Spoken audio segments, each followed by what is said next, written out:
10 नवंबर 2025 दिल्ली में Lal Qila metro station के पास एक जोरदार धमाका होता है। हाँ, एक कार में। एक कार के पड़ने और जो शुरुआती खबरें थी उनमें तो 8 लोगों की मौत की बात थी, जो बाद में बढ़कर 13 हो गई। हमारे पास जो रिपोर्ट्स हैं वो इसी घटना की परतें खोल रही हैं और यकीन मानिए हर परत पहले से ज्यादा चौंकाने वाली है।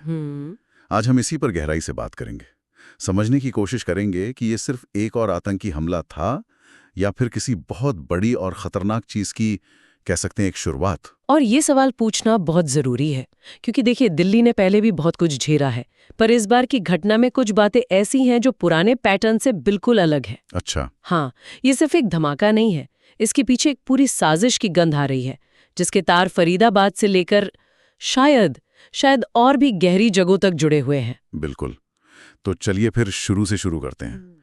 लाल किले के पास एक हुंडई i20 कार में धमाका हुआ। सरकार ने इसे आतंकी हमला घोषित कर दिया है और केस अब एनआईए के पास है। वैसे हमारे सुनने वालों के लिए एनआईए को आप आतंकवाद के मामलों की सीबीआई जैसा समझ सकते हैं। हाँ, एक स्पेशलिस्ट एजेंसी है। पर मुझे जो बात सबसे ज्यादा इसमें खटक रही है वो है विस्फोटक। रिपोर्ट्स कह रही हैं कि एनफो का इस्तेमाल हुआ। एनफो। ये एनफो क्या चीज है? सुनने में बड़ा टेक्निकल सा लगता है। टेक्निकल है, लेकिन इसकी असलियत वो काफी डरावनी है।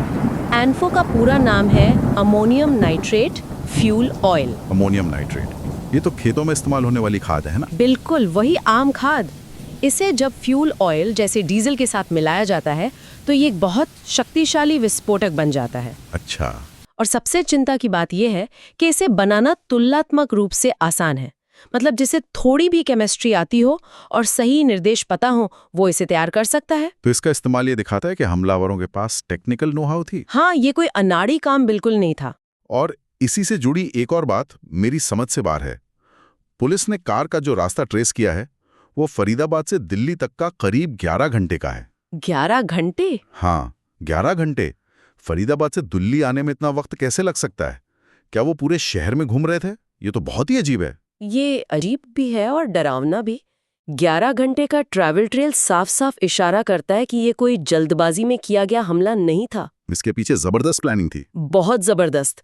उन्होंने शहर के रास्तों, सिक्योरिटी चेक पॉइंट्स, ट्रैफिक का समय, हर छोटी बड़ी चीज का हिसाब लगाया होगा। हो सकता है वो सही मौके का इंतजार कर रहे थे या फिर शहर के अलग अलग हिस्सों की रेकी कर रहे थे। बिल्कुल, ये एक या दो लोगों का काम तो नहीं लगता। इस लेवल की प्लानिंग के लिए एक पूरा सपोर्ट नेटवर्क चाहिए, सेफ हाउस चाहिए, पैसा चाहिए। और शायद इसी सपोर्ट नेटवर्क तक पुलिस पहुंच भी गई है, क्योंकि जांच के तार सीधे फरीदाबाद के एक आतंकी मॉड्यूल से जुड़ रहे हैं। और वहां जो मिला है वो सुनकर तो मेरे होश उड़ गए। करीब 2900 किलो विस्फोटक। हाँ। क्या ये आंकड़ा सही है? 2900 किलो? हाँ, और ये इस केस का सबसे सनसनीखेज पहलू है। 2900 किलो विस्फोटक, उसके साथ टाइमर, रिमोट कंट्रोल और न जाने क्या क्या। मैंने अपने पूरे करियर में इतनी बड़ी बरामदगी किसी एक मॉड्यूल से होते हुए कम ही देखी है। तो ये आंकड़ा हमें क्या बताता है? ये बताता है कि हम किसी छोटे मोटे गुट से नहीं बल्कि एक पूरी फौज बनाने की तैयारी कर रहे संगठन से लड़ रहे हैं। लाल किला वाला धमाका तो शायद इस बड़ी साजिश का सिर्फ एक छोटा सा हिस्सा था, एक ट्रेलर जैसा। तो क्या इसका मतलब यह है कि उनका असली प्लान कुछ और भी बड़ा था और ये जो लाल किले पे हुआ ये प्लान के मुताबिक नहीं हुआ? मैंने एक बॉच्ड अटैक या विफल हमला जैसी थियरी के बारे में भी पढ़ा है। इसका क्या मतलब है? कि कई एक्सपर्ट्स का मानना है कि हमला वैसा नहीं हुआ जैसा प्लान किया गया था। अच्छा, क्यों? इसकी एक बड़ी वजह यह है कि धमाके वाली जगह पर शार्पनेल यानी कीले या बॉल बेयरिंग जैसे धातु के टुकड़े वो बहुत कम मिले हैं, जिन्हें विस्फोटक के साथ रखा जाता है ज्यादा नुकसान के लिए। बिल्कुल, ताकि ज्यादा से ज्यादा नुकसान हो। तो हो सकता है कि डेटोनेटर में कोई गड़बड़ी हो गई हो या फिर विस्फोटक अपनी पूरी ताकत से फटा ही ना हो। तो मतलब हम एक तरह से किस्मत वाले थे कि इससे भी ज्यादा भयानक तबाही नहीं हुई। बिल्कुल कह सकते हैं। अगर ये हमला अपनी पूरी क्षमता से होता तो मरने वालों और घायलों का आंकड़ा कहीं बहुत ज्यादा हो सकता था। और इसी वजह से पूर्व अधिकारी इसे महज एक हमला नहीं बल्कि गहरी जड़ वाली साजिश कह रहे हैं।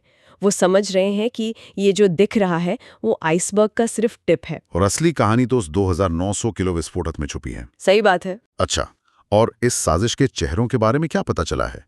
एक नाम जो बार बार सामने आ रहा है वो है डॉक्टर उमर मोहम्मद का। रिपोर्ट्स कह रही हैं कि धमाके में मारे गए एक व्यक्ति का डीएनए इनसे मैच हुआ है। और यहीं आकर ये कहानी एक और खतरनाक मोड़ लेती है।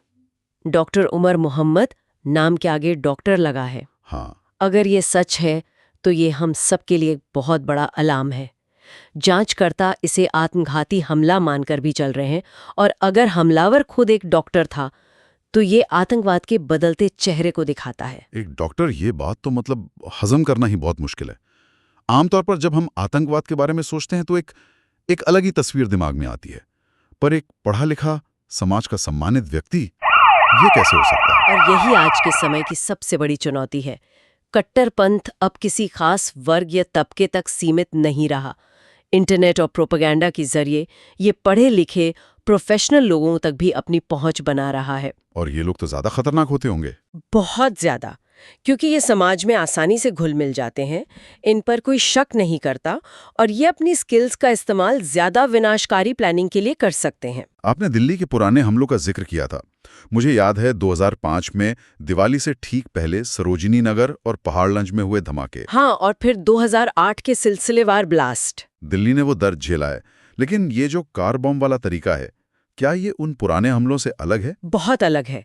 2005 और 2008 के हमलों में आईईडीज का इस्तेमाल हुआ था, मतलब इम्प्रोवाइज्ड एक्सप्लोसिव डिवाइसेस, जिन्हें बैग या टिफिन बॉक्स में रखकर छोड़ दिया गया था। बिल्कुल।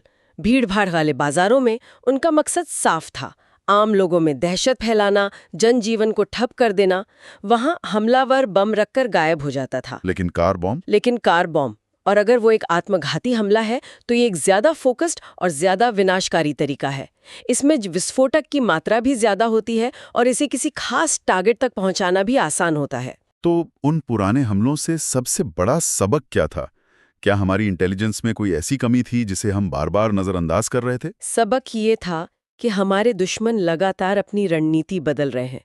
2005 और 2008 के बाद हमने बाजारों और मॉल्स की सुरक्षा बढ़ाई, मेटल डिटेक्टर लगाए। तो उन्होंने भी अपना तरीका बदल लिया। एग्जैक्टली।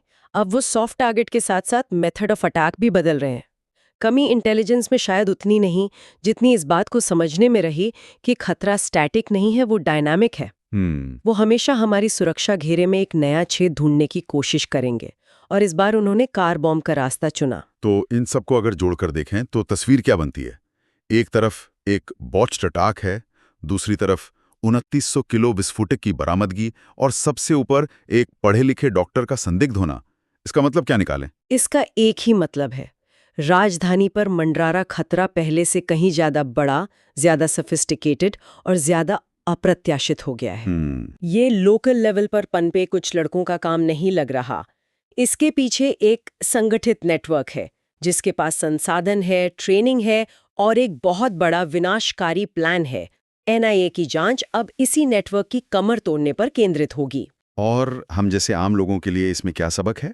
क्या हम बस डर कर बैठ जाएं? नहीं, डरना तो कोई सल्यूशन नहीं है। असल में सिक्योरिटी का सबसे पहला घेरा तो हम और आप जैसे आम लोग ही होते हैं। मतलब सबक है सतर्क रहने का, अपने आसपास की चीजों पर ध्यान देने का। कोई लावारिस गाड़ी बहुत देर से खड़ी है, किसी का व्यवहार अजीब लग रहा है, कोई भी ऐसी चीज जो आपको नॉर्मल नहीं लग रही, उसकी सूचना तुरंत पुलिस को दें। बिल्कुल। आपकी एक छोटी सी सूचना शायद अगला बड़ा हमला टाल सकती है।